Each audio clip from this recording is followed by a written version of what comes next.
অনুগ্রহ করে শুনবেন। বালুরঘাট থেকে কলকাতা যাবার জন্য ট্রেন নম্বর ১৩,১৬২ তেভাগা এক্সপ্রেস ট্রেনটি সপ্তাহে রবিবার বাদে ৬ দিন চলে। ট্রেনটি ভোর ৫টা ৪৫ বালুরঘাট ১ নম্বর প্ল্যাটফর্ম থেকে ছেড়ে যায় এবং দুপুর ২টা ১৫ কলকাতা ২ নম্বর প্ল্যাটফর্মে পৌঁছায়। ট্রেনটির গন্তব্যস্থলের মোট দূরত্ব ৪৪১ কিলোমিটার। পৌঁছতে সময় লাগে ৮ ঘন্টা ৩০ মিনিট। ট্রেনটির গড় গতিবেগ ৫৩ কিলোমিটার প্রতি ঘন্টা। ট্রেনটি মোট ১২টি স্টেশনে দাঁড়ায়, সেগুলির নাম: রামপুর বাজার, গঙ্গারামপুর, বুনিয়াদপুর,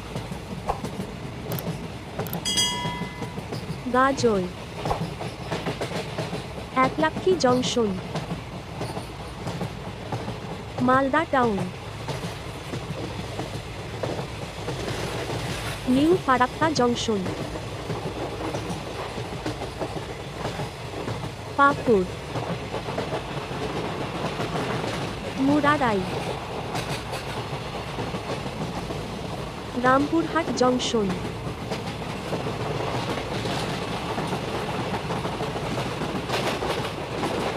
বোলপুর শান্তিনিকেতন,